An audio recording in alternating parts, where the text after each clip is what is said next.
Alors, nous sommes ici très contents, très heureux de voir avec nous Javier Milei, directement de Buenos Aires. Javier Milei qui est candidat aux législatives. Il a déjà gagné les primaires juste il y a quelques jours. Bon, il est anarcho-capitaliste, libertarien, mais il se définit comme étant minarchiste en la pratique. Et je suis aussi avec M. Stéphane Gers, qu'il ne faut pas de présentation, bien sûr. Donc, bon, bah, alors, M. Gers, tout d'abord, merci de me permettre cette possibilité de vous accompagner dans cet entretien avec Javier Milei, directement de Buenos Aires. Je passe la parole. C'est un grand plaisir. Javier, muchísimas gracias. Te agradecemos por estar aquí con nosotros, hacer esta entrevista, bueno, para no solamente París, Francia, todo el público francófono que pueda entender, ¿no? Así que, bueno, Monsieur Gers, vous voulez dire quelque chose avant de commencer? Muchas gracias a ustedes. Merci à vous, Muchas gracias a ustedes por la entrevista. Merci à vous pour l'interview, nous dit Javier. Monsieur Gers, je passe la parole. C'est un plaisir. Javier, merci encore pour cette interview. Nous ne nous connaissons pas encore très bien. Je me présenterai très rapidement à vous. Je suis depuis une dizaine d'années fondateur du mouvement des libertariens en France. Et si vous cherchez associé à mon nom, vous trouverez des choses comme le livre libre qui est derrière mon dos, qui a été écrit avec 100 autres libéraux. J'ai aussi créé une maison d'édition qui s'appelle Résurgence, qui est dédiée à la publication en français de livres libertariens. J'ai un blog qui s'appelle Vue d'ailleurs, qui fait de l'actualité sur les libertariens. Et aujourd'hui, je pense plus important, je suis président et je suis en train de créer l'Institut Mises en France pour la francophonie. C'est ce qui m'intéresse à discuter avec vous, notamment aujourd'hui, au-delà de bien sûr, de votre succès électoral. Et merci encore. Bueno, alors, entonces, Javier, está diciendo el señor Gers que, bueno, que es el fundador del movimiento libertario en Francia hace muchos años, además es escritor, editor, detrás de él está un libro que él editó, que es un compendio de más de 100 autores liberales francófonos. Además, bueno, él está en la creación en ese momento de un instituto, así que, bueno, que está agradeciendo su presencia aquí, trayendo un poco, bueno, de usted a Francia, ¿no? Y a todo el público francófono en realidad. Entonces le vamos a invitar al señor Gers que comience ya con las preguntas, ¿no? On va directement aux questions. Monsieur Gers, s'il vous plaît, je vous en prie. Bien sûr. Javier, en tant qu'anarcho-capitaliste, puisque je comprends que c'est ainsi que vous vous présentez, vous est-il nécessaire, vous pensez-vous, de passer par l'État pour combattre l'État? C'est bien sûr une question que tous les libertariens auront. Auriez-vous pu le faire par une autre voie, telle la littérature, la philosophie? Et je sais que vous avez pu écrire des choses. Y a-t-il peut-être une contradiction entre un anarcho-capitaliste et un minarchiste de se lancer dans une telle démarche? Javier, la pregunta de Gers es quizá la gran inquietud que tienen todos los libertarios, los anarcocapitalistas, ¿no? Las personas que combaten el Estado. Él pregunta si usted siente alguna contradicción, algún conflicto filosófico yendo al Estado para poder reducir en tanto que minarquista o incluso eliminar en tanto que una proyección moral a futuro, si no habría otra forma, si usted se planteó, por ejemplo, a través de la literatura, a través de la filosofía, en fin. ¿Cómo usted lo procesó eso?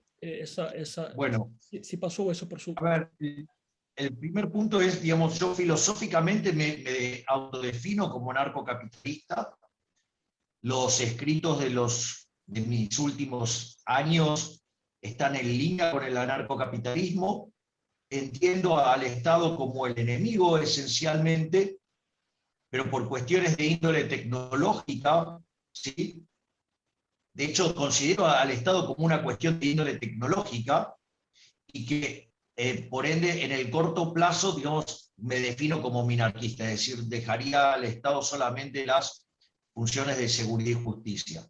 Ahora, ese sí sería, digamos, el marco general. Ahora, cuando uno se encuentra con situaciones donde el Estado representa una gran proporción del Producto Bruto Interno, naturalmente, digamos, la diferencia entre un liberal clásico, un liberal minarquista y un anarcocapitalista se vuelven, digamos, casi como discusiones teóricas, porque, digamos, o sea, el tamaño del enemigo es tan grande que, digamos, o sea, porque todos queremos ir para el mismo lado, o sea, ir directamente, no hay conflicto en la dirección, ¿sí? Es decir, sería muy distinto, digamos, si uno estuviera frente a un Estado de características minarquistas, y ahí sí podría haber un conflicto entre un anarcocapitalista que buscaría eliminarlo y un liberal clásico que querría más cosas, más funciones adentro del Estado. Ese es el primer punto, digo, para aclarar la cuestión. Es decir, en el lugar de partida que estamos, la dirección que busca un liberal clásico, un minarquista y un anarcocapitalista es la misma. Ese es el primer punto. Perfecto. El segundo punto, digo, que no es menor, digo, porque esto no es trivial. Es decir, yo considero que hay tres formas de dar la batalla. Una es desde el plano cultural, algo que yo llevo haciendo por lo menos más de 10 años, ¿sí? La otra tiene que ver, digamos, con la vía revolucionaria, y la otra es ingresar al sistema para destruir el status quo. La verdad es que en Argentina ha habido un avance sustancial de la censura. De hecho, yo esto lo percibí con claridad cuando con la llegada del presidente Alberto Fernández, su asesor de medios pedía públicamente que se me censure. Por lo tanto, digamos, es una lucha desigual contra el Estado. Es decir, digamos, mi ingreso a esta pelea es en defensa propia, digamos, es en defensa de la agresión, digamos, y la persecución que estaba recibiendo por parte del Estado. La otra, digo, la vía revolucionaria, la veo poco factible porque, digamos, o sea, el Estado tiene el monopolio de la violencia, tiene el monopolio de las armas. Por lo tanto, digamos, o sea, es una pelea en la cual vamos a terminar saliendo perdiendo. Por ende, digamos, considere que la estrategia óptima era ingresar dentro del sistema y dinamitarlo desde adentro. Y de hecho, bastantes problemas les estoy generando porque al plantear la discusión como moral, los estoy exponiendo a los políticos como los inmorales que son. Muy bien, muy bien. Voy a traducir, por ahí si perdí algún punto, se lo repregunto para poder recuperar.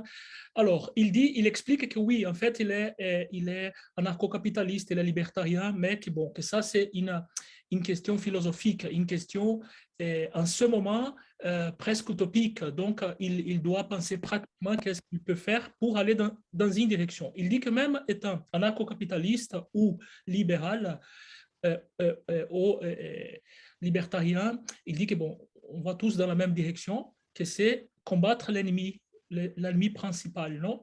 Qui est énorme et que bon, de toute façon, il faut aller dans cette direction. Il a dit aussi qu'il y a trois formes de gagner cette bataille, que c'est bon, la lutte armée, la révolution, non? La guerre culturelle. Bon, las tres formas, la révolution, la bataille culturelle, et l'autre forme, ¿cuál era, Javier?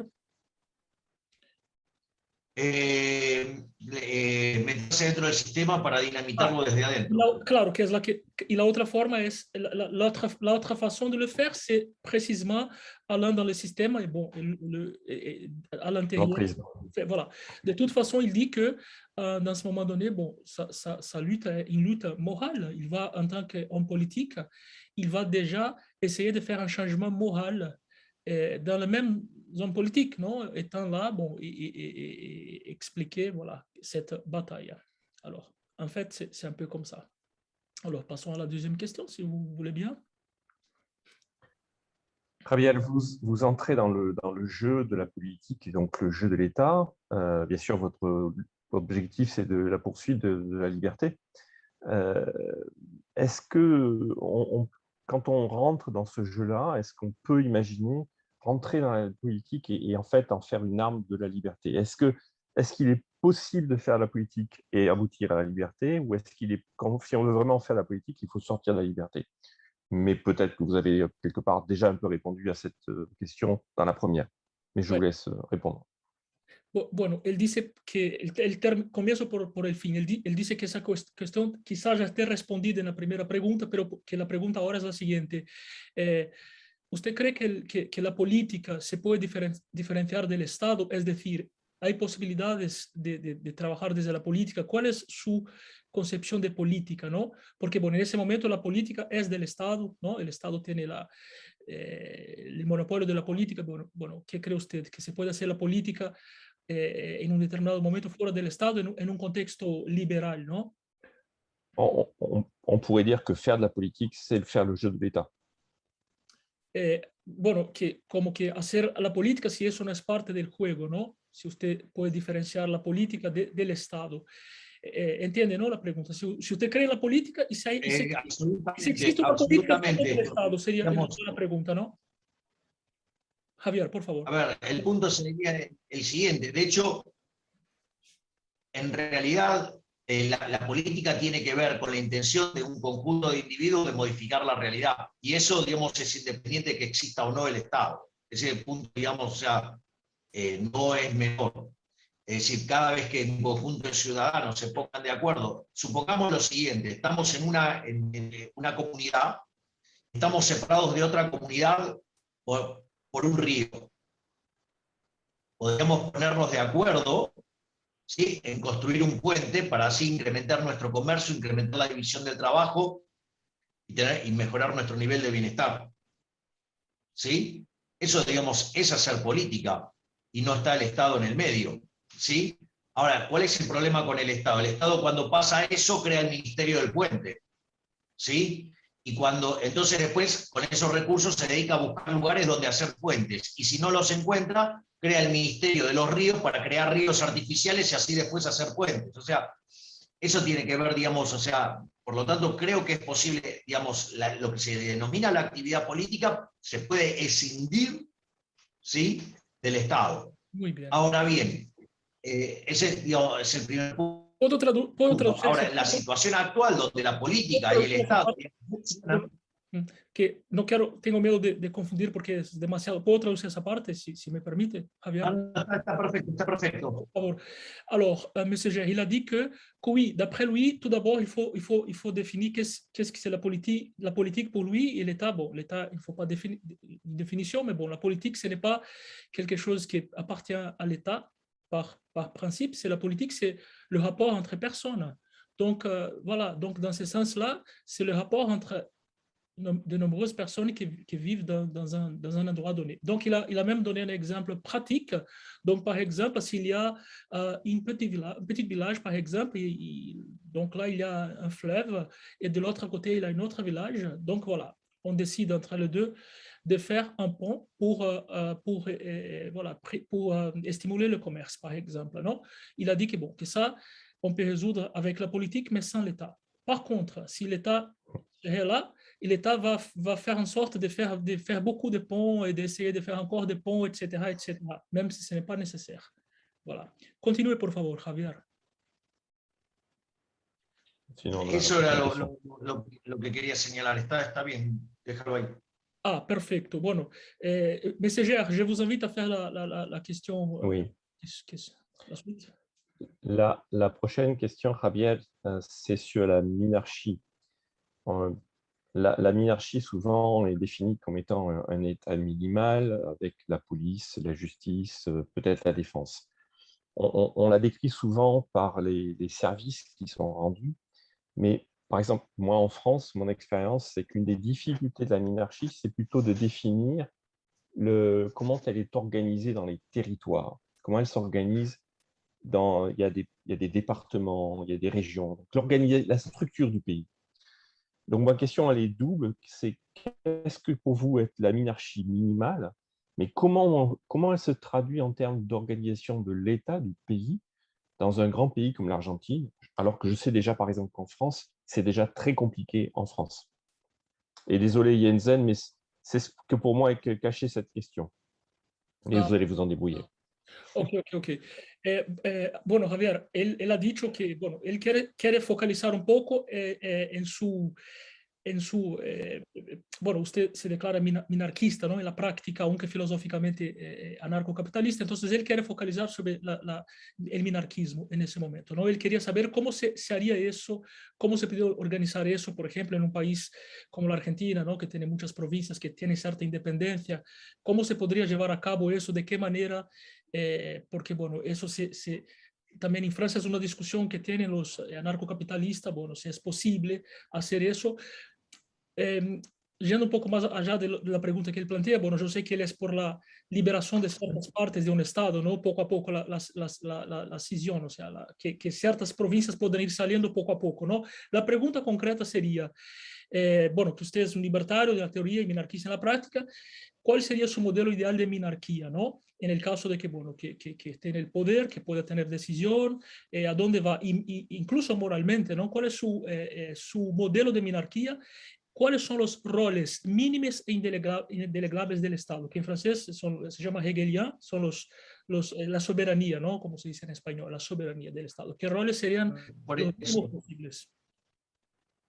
básicamente los roles mínimos del Estado serían la seguridad y la justicia, donde la seguridad incluye la seguridad exterior, la seguridad interior, es decir, para el respeto del derecho de propiedad.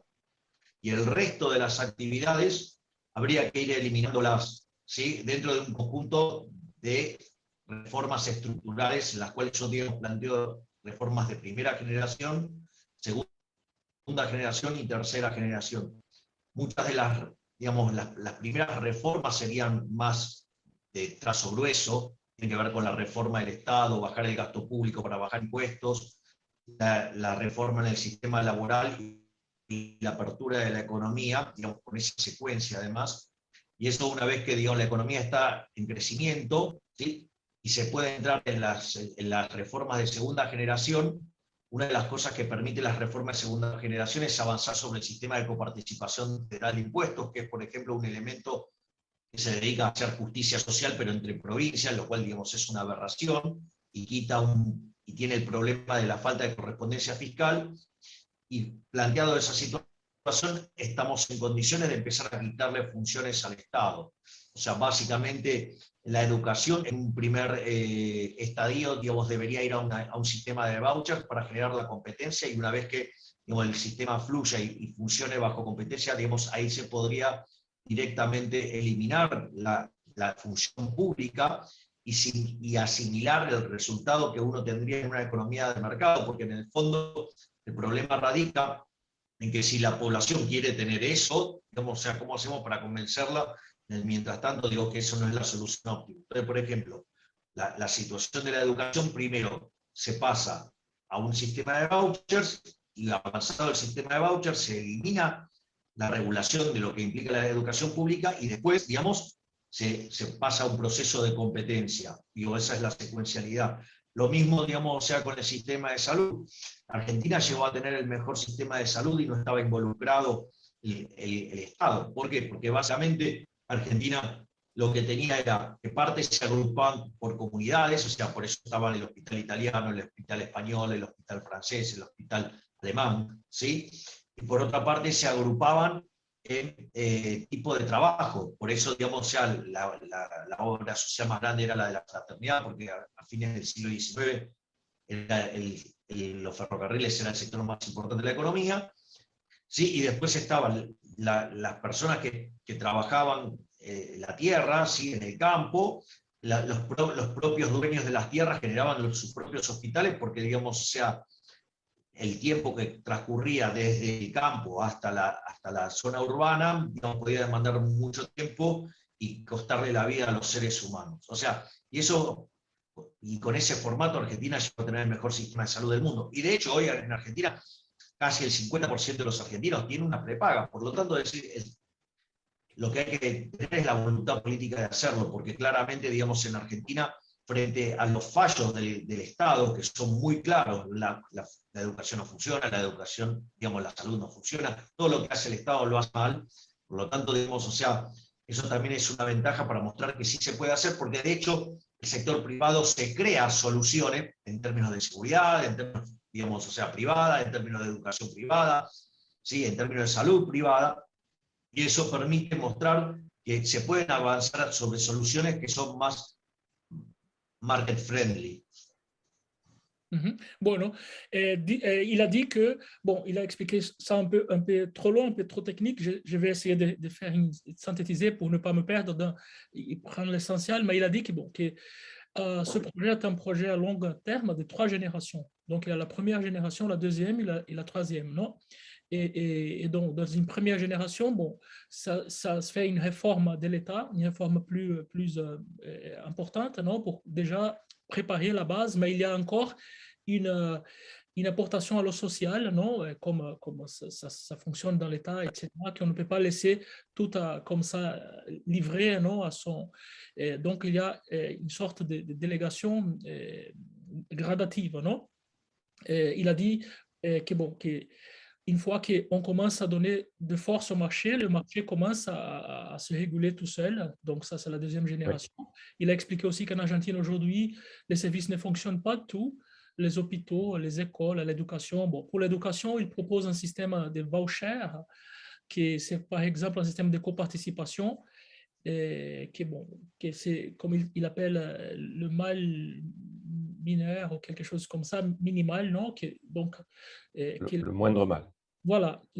Donc, pour ça, la personne peut choisir où est-ce qu'elle va s'éduquer. Et comme ça génère aussi la libre concurrence entre les écoles, et de sorte que, bon, que le marché va réguler ça aussi. Parce que d'ailleurs, l'éducation, les écoles doivent aussi avoir ces contenus, non, pour ne pas... Et la même chose, bon, avec l'agricole aussi, non? Bon, c'est de la même sorte, ça va se passer. Donc, je vous invite à passer à la prochaine question, si vous voulez. Je voudrais proposer quelque chose, Jensen. Vu le temps qui passe, j'aimerais poser une question sur le changement culturel. Je vais y venir. Je vous en prie. Après, une question, et après peut-être une question qu'on n'a pas forcément, mais sur tirer une expérience du processus électoral, si vous êtes d'accord. Et je pense que comme ça permettra de gérer le temps. Bien sûr, je vous en prie, bien sûr. Donc, Javier, je comprends bien votre démarche et un point que j'ai trouvé très intéressant dans votre démarche, en tout cas de ce que j'en ai compris, c'est que vous avez l'intention, si j'ai bien compris, de vous lancer dans une guerre culturelle ou une guerre des cultures, clairement pour changer ce qu'il y a un petit peu dans la tête des gens et sortir quelque part le socialisme de la tête des gens. En tout cas, c'est comme ça que je l'ai compris. Comment pouvez-vous me décrire cette guerre des cultures et comment comptez-vous la mener, s'il vous plaît? Comment il décrit, vous avez dit? Comment il compte la mener? Ah, d'accord. Comment il la décrirait? Comment il la décrirait et comment il compte la mener? Ok, bon, dice... How he would describe and how he would run it. Yeah. Él dice que bueno, que usted dice entonces que, bueno, que va a llevar su lucha desde un lugar moral, ¿no? Entonces, en ese contexto, ¿no? ¿Cómo lo piensa hacer? Bueno, ¿cómo piensa hacer ese combate al socialismo? ¿De qué manera? Y cómo lo va a llevar? ¿Cómo lo va a traducir eso en prácticas, en acciones? ¿Cómo es cuál es el proyecto moral que tiene desde el Estado precisamente, ¿no? Está perfecto el punto. O sea, a ver, c'est un bon point. Siempre el paraguas y el eje de la discusión, y esto es lo que estoy tratando de impulsar como cambio en la política, es que el planteo sea de índole moral. Y eso tiene dos líneas de acción, por decirlo de alguna manera. Una es lo que no voy a hacer. Ejemplo, jamás voy a subir impuestos. Jamás voy a aprobar creación de nuevos impuestos. Jamás voy a ir contra la libertad. Jamás voy a ir contra la propiedad privada. Es decir, eso ya de por sí marca una gran diferencia respecto del resto de los políticos. Y después está lo que sí voy a hacer. Es el tipo de proyectos que voy a enviar donde básicamente le voy a quitar funciones al Estado y donde el eje central de la discusión tiene que ser un planteo moral. El ejemplo más emblemático es la eliminación del Banco Central. ¿Por qué digo esto? Porque si yo les digo, le planteo a aquellos que estén en la Cámara en ese momento, en caso de que yo entrara, es si alguien está a favor del robo, si alguien está a favor de la corrupción, si alguien está a favor de que los políticos nos roben 5 puntos del PBI con el impuesto inflacionario. Por lo tanto, digamos, el argumento en contra del Banco Central, más allá de la cuestión técnica, es moral, porque robar está mal. Ok. Muy bien. Bueno, Javier, il a dit que oui, qu'en fait, il y a, en fait, sa mission, non, en tant que, sa mission, elle est vraiment morale, c'est ça, son outil de travail, c'est vraiment moral. Et il va commencer par, en prenant le pouvoir, il va commencer par déclarer par une déclaration de ce qu'il ne va pas faire. Donc ça, c'est le plus important. Il ne va jamais augmenter les impôts. Il ne va jamais toucher la propriété privée. Il ne va jamais toucher la liberté. Donc ça, c'est déjà son propos, non? Et après, bon, qu'est-ce qu'il va faire? Il va traverser cette bataille culturelle, comme il a dit. Et il a dit que bon, une des choses pratiques les plus importantes, c'est l'élimination de la Banque centrale. Et comment il va faire ça? Il va précisément, il va faire sa lutte et montrant aux hommes politiques bon, que c'est immoral et l'État vole les gens, l'État vole les personnes. C'est ça qu'il va essayer de réveiller les consciences voilà, des gens. Allez-y, nous avons 10 minutes. Hein. Oui, justement. Merci. Javier, ma dernière question, ce que j'aimerais comprendre de vous, et je pense une des raisons pour lesquelles nous avons cet échange, en tout cas de mon point de vue, c'est que vous avez bien sûr fait une large victoire quelque part électorale d'ores et déjà à Buenos Aires, en tout cas du point de vue des libertariens dans le monde, et je vous en félicite.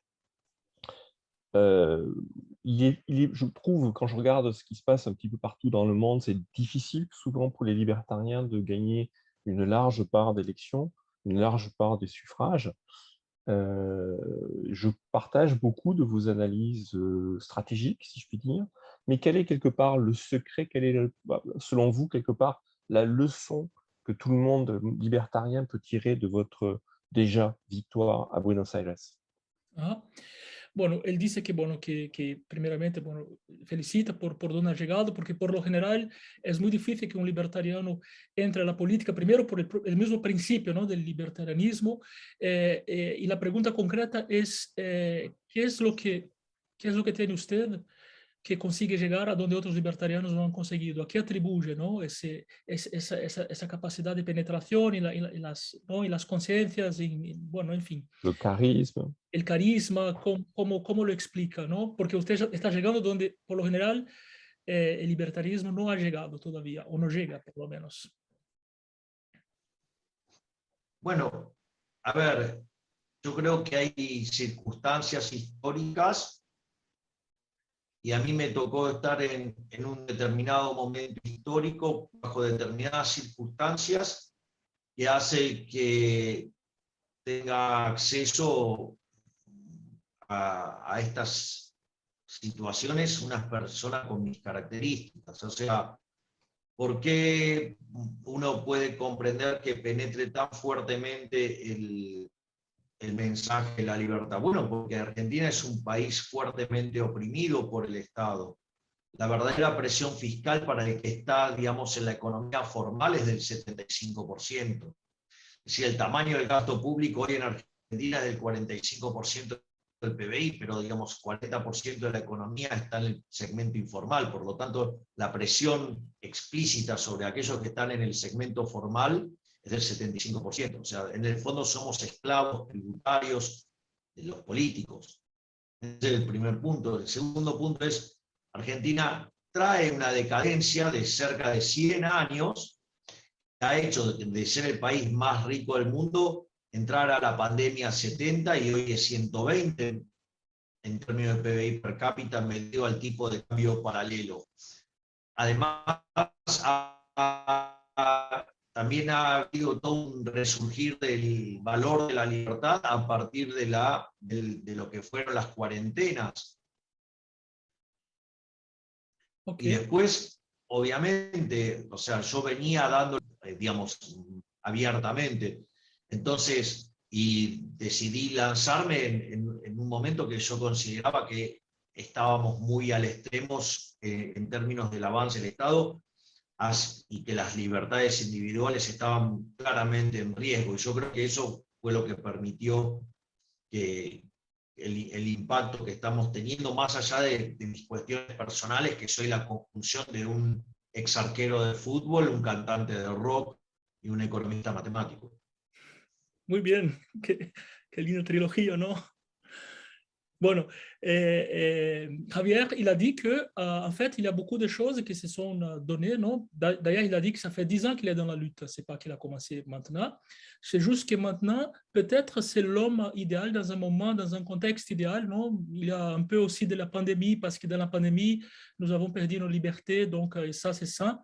Et que l'Argentine est un pays qui est trop dégradé par des administrations terribles. Par exemple, en ce moment, une personne, des petits commerçants ou des gens qui sont dans le système, par exemple, ils doivent payer presque 75% d'impôts directs et indirectement. Donc, bon, l'Argentine était un des pays les plus riches du monde quand elle était libérale, et aujourd'hui, elle est un des pays avec plus de difficultés dans le produit per capita, par exemple. Donc, voilà. Et donc, bon, il a dit que peut-être c'est un peu de tout ça, non? Et donc, la personne idéale dans le moment, dans un contexte qui l'a permis ça. Et aussi, bon, il a ajouté qu'il est aussi un homme qui vient il jouait au foot. Et bon, donc un homme sportif. Et aussi, bon, il était un musicien, voilà, il faisait du rock. Donc, voilà, il a cette énergie aussi qui était chez lui. Monsieur Gère. Ah, non, mais je tiens à le féliciter. Félicitations, Javier. Non, mais je pense... Nous pouvons faire une question parce que... Ouais. Oui, moi, la question, elle est essentiellement celle-là. Je crois beaucoup... J'ai plus vraiment... Enfin, on peut poser d'autres questions, mais oui, je pense que la prochaine question, c'est comment peut-on voir, et c'est une question qu'on avait prise, le fils de Bolsonaro propose une union ou en tout cas une discussion des libéraux. Au-delà de ça, effectivement, moi je suis tout à fait, je pense que les libertariens en général, un peu partout de ce que j'en connais, ont envie et ont intérêt à discuter, à s'unir, à partager des expériences et des forces, et à se faire écho les uns les autres. Êtes-vous de cet avis et comment verriez-vous une telle initiative s'organiser? Bueno, dice que el hijo, Bolsonaro, el hijo del presidente brasileño, le propuso hacer una reunión en Buenos Aires, ¿no? Con líderes libertarios y liberales, bueno, con personas de peso liberales en el mundo.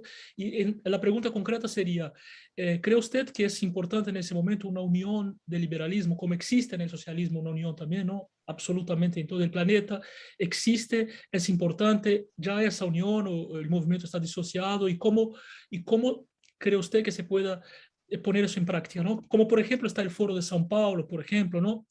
¿De qué manera se podría hacer esa suerte de conexión internacional? Javier.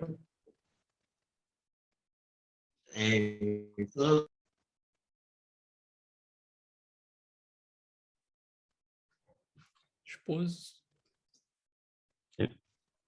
Il revient. Ahí está. Javier, ¿le ha llegado la pregunta? ¿Ha llegado a escuchar la pregunta? Sí, sí. Ah, perfecto. Ahí tuvimos ver, el tema es el siguiente, digamos.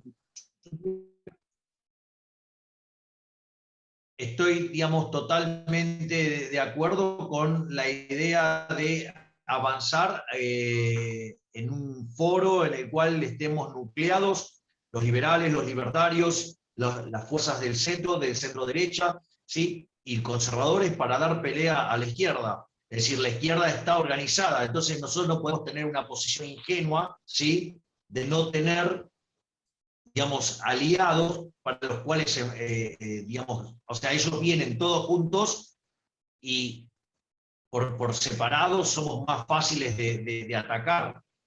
Por lo tanto, es una cuestión, digamos, que debemos construir un bloque para darle la pelea. O sea, después intrabloque estaremos discutiendo nuestras diferencias conceptuales, pero hay que identificar al socialismo como el enemigo y que foros como el Foro de San Pablo o el Grupo Puebla, ¿sí? Son, o la Internacional Socialista, son lugares, digamos, donde hay gente trabajando activamente para ir contra la libertad. Por lo tanto, si no tomamos conciencia de ello y no damos una respuesta de ello, digamos, después lamentaremos que el socialismo siga avanzando sobre nuestra vida como lo ha hecho lo largo de los últimos 150 años. Muy bien. Bueno, il a dit que, évidemment, si la gauche est tant organisée dans tout le monde, il ne faut pas être naïf de croire qu'on peut donner la bataille sans s'organiser aussi de la droite. Donc, évidemment qu'il faut agrouper toutes sortes, faire une sorte de force, non?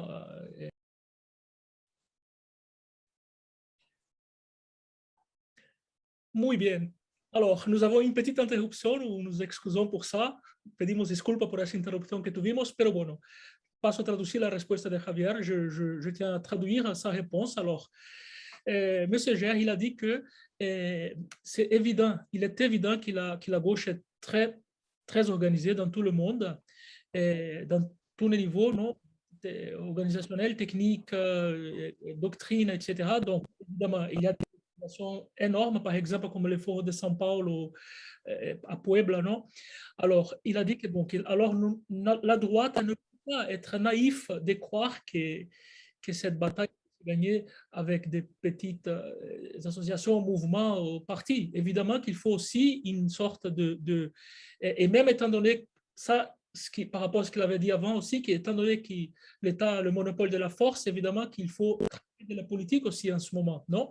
Donc, il a dit que, bon, qu'il est absolument pour faire toute une sorte d'agrupation de droite, des libérales, même avec des gens, par exemple, conservateurs, avec les conservateurs, avec même le centre, parce que le plus grand que cette force, c'est le plus facile de combattre l'ennemi. Il a dit qu'il faut cristalliser et voir, sans être naïf, voir qu'il y a un ennemi commun. Et à partir de ça, unir ses forces et, bon, et à partir de ça, donner la bataille. Et après, les différences entre ce bloc, après, on verra, on le travaille entre... Voilà. Alors, monsieur, si vous voulez, dernier mot pour finir, comme ça. Moi, le dernier mot sera simple. D'abord, Javier, merci encore et encore bravo pour ce parcours jusqu'ici. Je voudrais juste vous proposer de garder contact, si vous en êtes d'accord, et peut-être revenir dans peut-être 1 mois, 2 mois, 3 mois, peut-être, selon de votre côté, avec des questions complémentaires et justement commencer à entretenir cet échange que nous venons de commencer. Et aussi, j'ajoute que quand il serait en Europe, précisément à Paris, bon, qu'il serait bien ici, parmi, non? Voilà. Bom, Javier, entonces, aquí te estamos agradeciendo las palabras de Messier Gère. Traduzco y las hago mías también, que bueno, muchísimas gracias por su tiempo, por compartir un poco, ¿no? Y felicitaciones por su trayectoria. Bueno, bueno, estamos hablando desde un público que va a empezar a conocerte a partir de ahora, ¿no? Entonces, bueno, es muy importante también traer ese mensaje aquí para ese público de ese lado, el público francófono, ¿no? París, Francia y otros países también de lengua francesa. Entonces, bueno, que invitamos también a que, bueno, de vez en cuando vuelvas a visitarnos para seguir acompañándole y, bueno, y cuando esté en París, que desde luego, bueno, estamos esperándole con brazos abiertos. Así que, bueno, Javier Milei, te paso la palabra y, bueno, ya haciendo las palabras de Gère mías y agradeciéndole muchísimo por esa entrevista.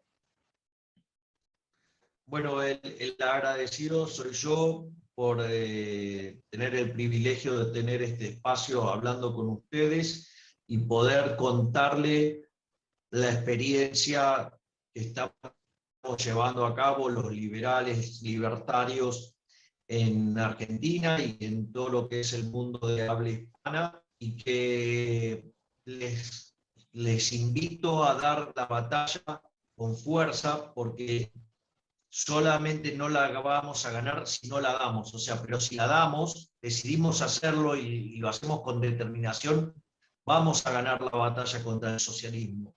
Porque no solo es que el capitalismo de libre empresa es superior cuantitativamente, sino que además está construido sobre la base de valores morales que valen la pena vivir en ese contexto. No olvidemos que el socialismo se basa en la envidia, en el odio, en el resentimiento, en el trato de la ley, ¿sí? El robo y el asesinato. Y nosotros nos basamos en el respeto irrestricto del proyecto de vida del prójimo. basado en el principio de no agresión y en defensa del derecho a la vida, a la libertad y a la propiedad, donde nuestras instituciones son básicamente la propiedad privada, ¿sí? Los mercados libres de intervención estatal, la competencia, la división del trabajo, la cooperación social, y donde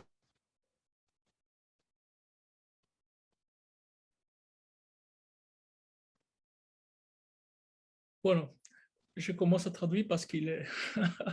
il a un peu de problème de connexion, je pense, mais il a dit que c'est moi qui vous remercie. Il a dit que c'est moi qui vous remercie. Ahí está. Sí, Javier volvió. Ya voy a empezar a traducir ya porque ya estamos cerrando. Sabemos también que tienes que ir, que tienes que irse. Así para que, hacer... Sí. Sí, por favor, sí. Termine. Y el remate era que en el liberalismo solamente se puede ser exitoso sirviendo al prójimo con bienes de mejor calidad o mejor precio, donde aquel que le va bien en el sistema capitalista de libre empresa es un benefactor social. Y además, como decía Bastiat, donde entra el mercado no entran las balas. Por lo tanto, además es un sistema que promueve la paz. Bah, muy bien. Alors, il a dit que bon, c'est moi qui vous remercie. Je suis ravi d'être ici parmi vous. Et de la même façon, bon, de venir dans le monde francophone, de la même façon, de venir aussi non, de monde hispanique, non, avec lequel je suis plus en contact par des questions évidemment logiques. Et bon, et je crois vraiment dans cette bataille. Je vous invite à que nous restons unis. C'est une bataille qui est en fait avec mes principes, parce que je crois vraiment que la liberté construit un monde mieux, où il y a la liberté, il n'y a pas, où entre la liberté, il n'y entre pas les combats, les balles, non, il a dit. Donc, bon, je vous invite aussi à partir de cette lutte. Et bon, et il a dit aussi que bon, que l'autre côté, non, l'ennemi, bon, il est basé sur l'envie, sur la haine, sur des choses qui sont vraiment négatives. Et donc, voilà. Bah, muchas gracias, Javier. Merci, Monsieur Ger. Muchas gracias. Merci à vous. Hemos hablado con Javier Milei desde Buenos Aires para Paris. Nous avons parlé avec Javier Milei de Buenos Aires pour Paris, France et toute la francophonie. Merci. Hasta luego.